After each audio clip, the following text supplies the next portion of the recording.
Thank you. Thank you. Well, good evening, Vice Chancellor, Deans of Faculties, university staff, students, and distinguished guests. I'm excited to be here at the University of Nairobi. This is my first time in Africa since the pandemic, and even longer since I've been in Kenya. It's an overdue trip, but I was looking forward to it. It's so important to meet people doing the real work, to go to the health clinics, to go to the farms, and understand how people are dealing with today's challenges. There are a lot of challenges. In fact, if you just look at the news, you'd think the world is overall getting worse. And there have been setbacks. The COVID pandemic was terrible, not just for health, but for education, for depression, in many ways that we're still paying the debts that we incurred during the pandemic. Now we have Europe with its largest war in over 80 years. And we also have an economic cycle that has many countries, including many in Africa, facing significant fiscal constraints and serious financial challenges. And we're still creating trouble. We're still pumping carbon into the atmosphere at record levels. And of course, the countries near the equator, including Kenya, are among those the most affected, even though they've done the least to cause these climate changes. Just to give you a sense, if you thought of the world's carbon emissions as all fitting into an Olympic-sized swimming pool, Kenya's emissions wouldn't fill it up to 2 millimeters.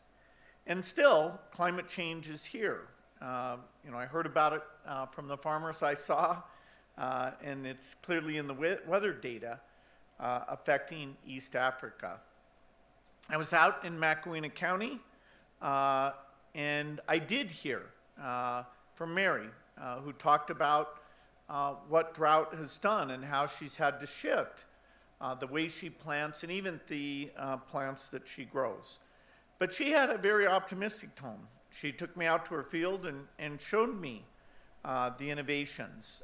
She's planting in a different way, and she has very innovative livestock, both chickens and cows, that are giving uniquely high productivity to her.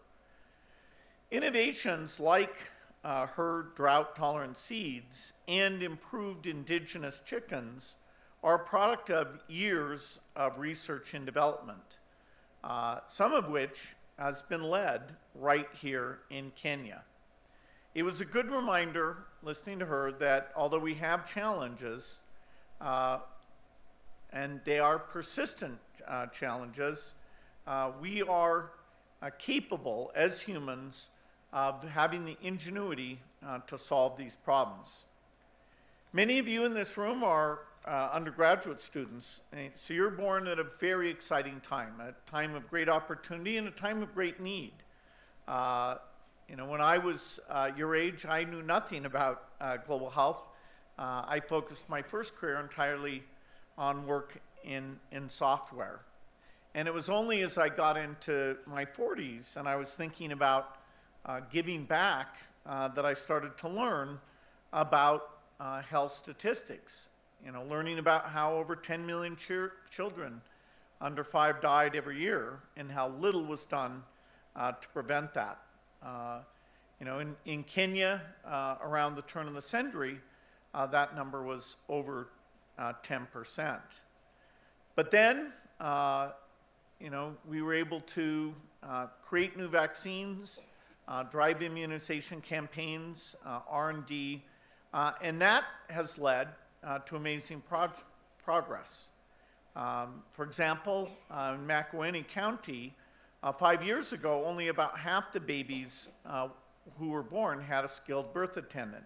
Now 90% have that care. And the result of that is that both maternal and child mortality are down dramatically. Child mortality is down to half of what it was before. And I think that's an amazing statistic, since it shows what we can do when we focus on equity and bring the best science to bear. Most kids are surviving. In fact, as we reduce malnutrition, they're not just surviving, but also thriving.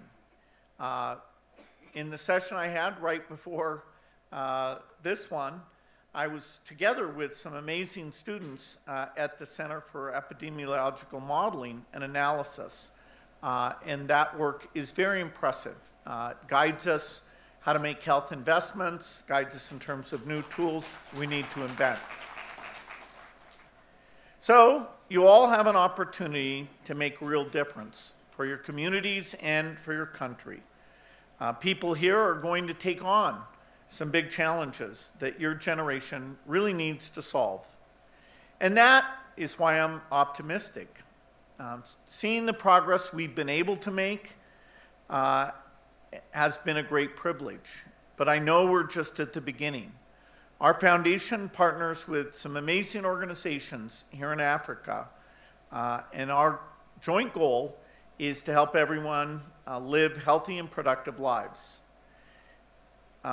In order to have even greater impact to help fight diseases, reduce child mortality, help farmers, and help adaptation to climate change, our foundation will invest over $7 billion in Africa during the next 4 years. So it's a critical moment, and everyone has a role to play. Whether we're motivated by climate justice, the basic human condition, or health conditions that have touched our families, it's important that we all step up. We are all part of the solution. There's a lot of talent all over the world. Most of its the innovation will come from young people. And of course, here in Africa, you've got by far the youngest, fastest growing continent, and your greatest resource is that incredible ingenuity. That means everyone here, and so we have an exciting future ahead. Thank you for your warm welcome to Kenya, and I look forward to answering your questions.